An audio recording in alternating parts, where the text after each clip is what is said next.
YouTube. Excuse the state of my hands, I've been tie-dyeing, so if you notice they're a bit black, that's why. I'm still tie-dyeing, so there's no point scrubbing them.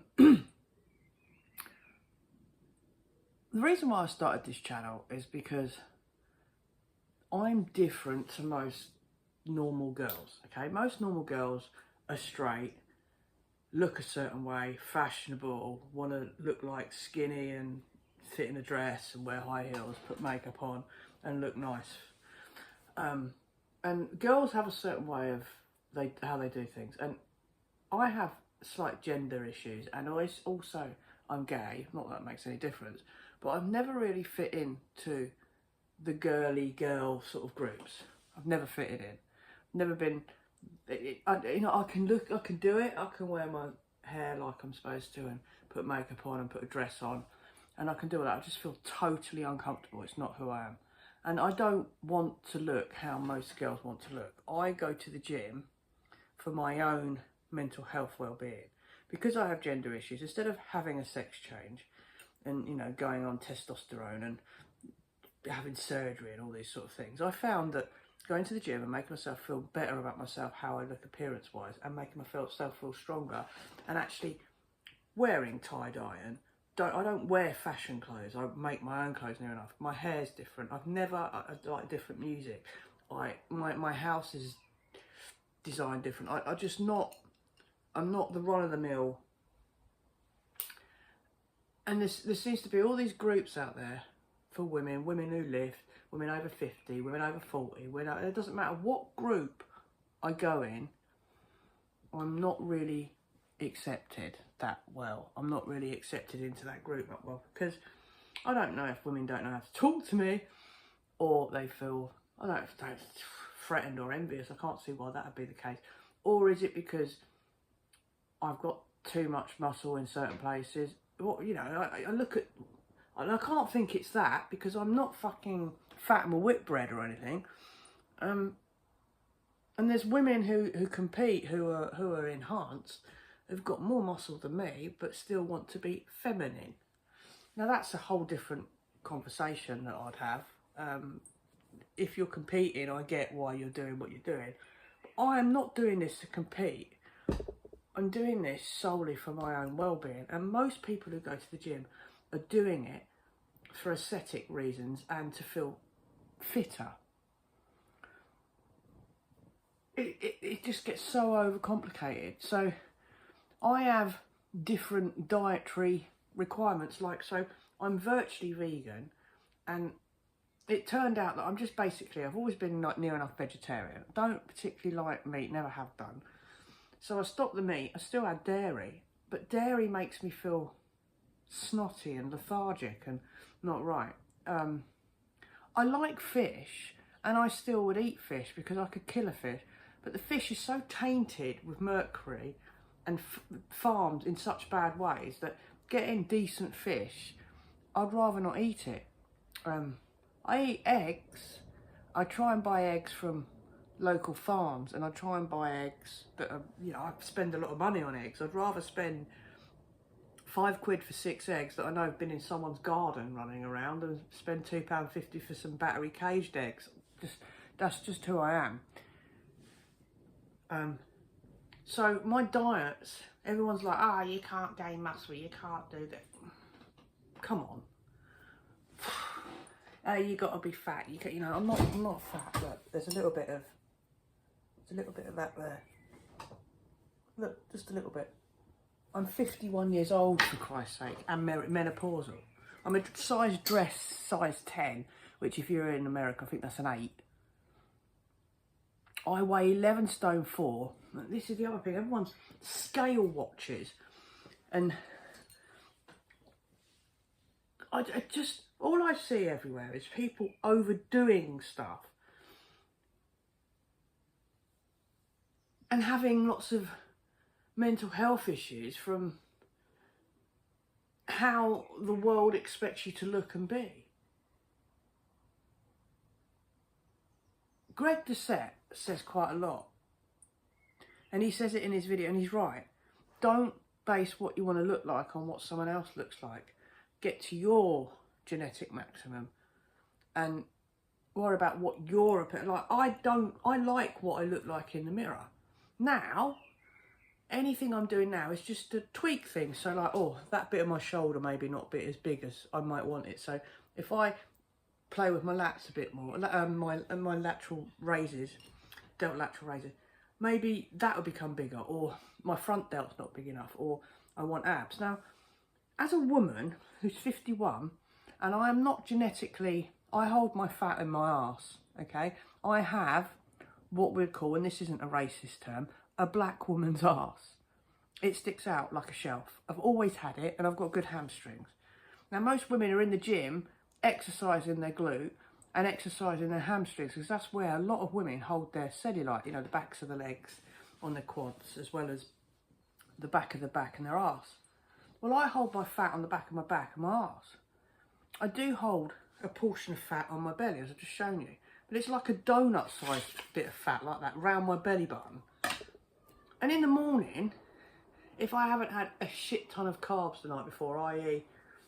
I've used the carbohydrate glycon storage in my muscles, and I've had a can of alcohol or a beer the night before, and I'm slightly dehydrated, I can see my abs. But you have to weight train your abs the same way you weight train your biceps. So people don't. You see people who are overweight come into the gym and try, no, great, they're trying to lose weight, and they're doing this on a machine with abs, and it's fine, you know, do a bit of core exercises, I want abs, and like, well, you're not going to get abs until you drop 2 stone of weight. And then there's this misconception, because this bikini girl who's an athlete, an IBF pro, when she's not in competition, she looks like a normal person because she can see her abs. Like Dana Lean Bailey, she can see her abs all the time. We can argue a toss whether she's enhanced or not. I actually think she's probably natural because she's been an athlete all her life. She's a gymnast from when you was younger, or a diver or something like that. You probably have got abs. And if you don't store fat here, you might be one of those people who you can see your abs all the time. If I wear the right pair of trousers, you'd think I had abs. You can always see my top 4. But the only way I'm going to realistically see the bottom of my abs is either seriously starve myself that isn't that healthy, or go on something, or be patient. Because if I keep training my abs how I'm training, my abs are getting more and more scorned as time goes on. Like, for argument's sake, this bit here, this bit at the top, that little line there you can see, that line stopped here when I first started training. It now comes down to here, and you can see the bottom bit in the bottom of my belly button. And these bits come in right? So there's a little bit of fat here. In actual fact, and if I tense them, you can see them move, right? Well, you couldn't see my abs move before because there was nothing to tense, because they were flat like that. So now my abs are not as flat, they're more like that now, right? So that under a layer of skin, you can see it more than that under a layer of skin. We're only going to get your abs to do that, not by doing 20 sit-ups every day, but by doing 20 incline sit-ups with a 20 kilo weight in your hand. Or if you're in America, that's 40 pounds. We deal with kilos over here. Pounds, it's written on it actually, kilos and pounds, but I deal with kilos. I don't know why, because I weigh myself in stones. This is where people like that. I'm 11 stone 4, which is 73.2 kilos. 73.2 kilos? 72.3 kilos. It might be 72.3 kilos. I don't know. I can't. 70. Let's have a look. How many kilos? 11 stone 4. Let me tell you what that is in kilos. I can't remember exactly. 11 stone 4. God, this internet's so slow. It's where I'm sitting. I've got an iPad that's 9 years old and about as quick as a 11 stone 4 in kilos.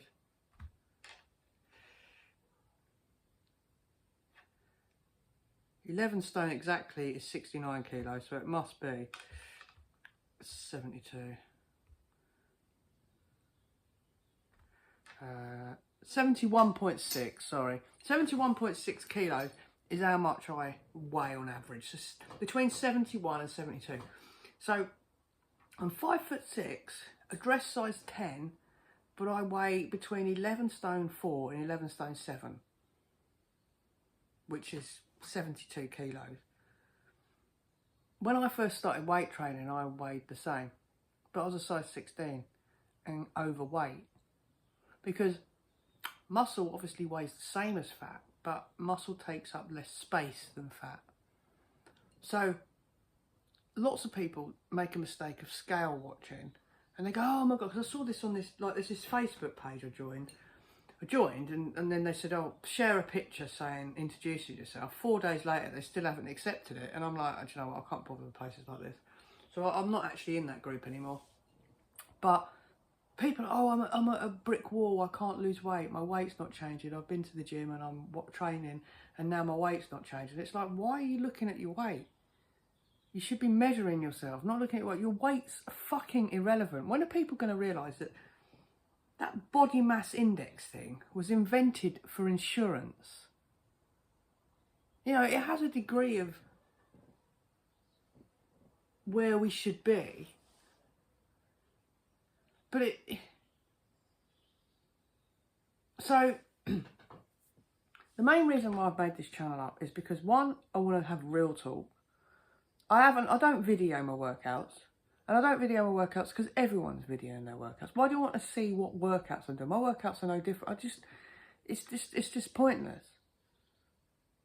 I'm not trying to sell anything. I'm not sponsored by anyone. I've got no supplements. I'll tell you what supplement I use. I'll show you what supplement I use.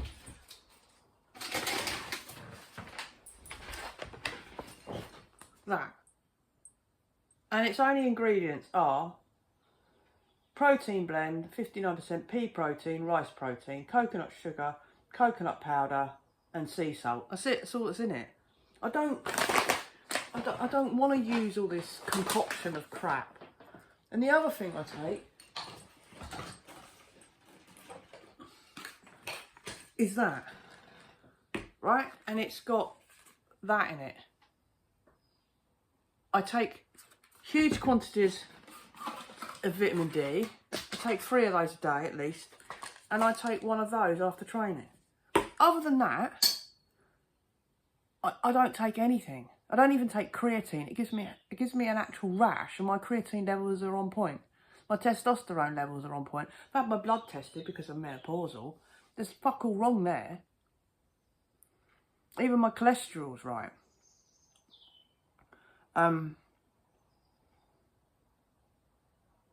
But I just wanted to make this channel because I just want to talk about real. And people ask questions, whatever else. It's just real. There's no bullshit here. I don't even know if I want to monetize anything like on this channel. Even if I've got more subscribers, it's not something, I'm not interested in making money. I'm interested in helping others. But I'm concerned now because there's so much people out there who are suffering from body dysmorphia due to poor and unachievable bodies that they see because they think, oh, I can do that in 5 minutes. It takes years. It took me 3 years to get base muscle down. 3 years. 3 years of being consistent. And most people can't even go to the gym 3 times a week and be consistent. Then they go, oh, I haven't done it for a month. Oh. It's like, and they take too many things on. People take too many things on. You know, if I travel to London every day, from here it's 50 odd miles, right? So let's say it's 50 miles there, 50 miles back.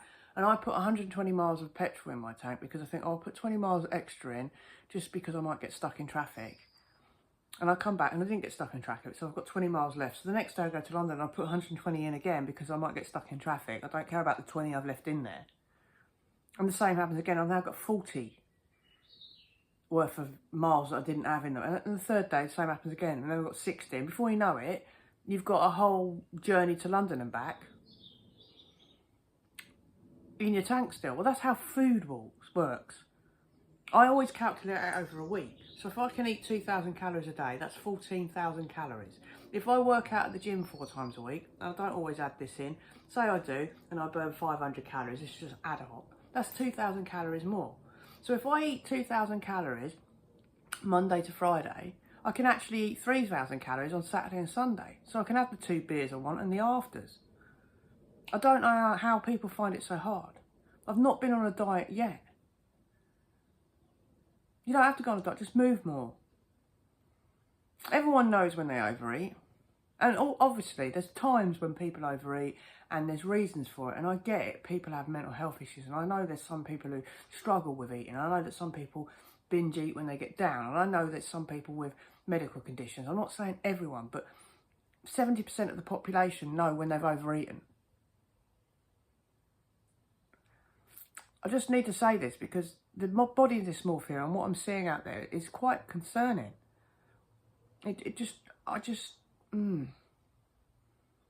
So, anyone want any advice about anything or a video about anything and what I've seen and what I've learned, comment below and I'll make it. Peace, love and light.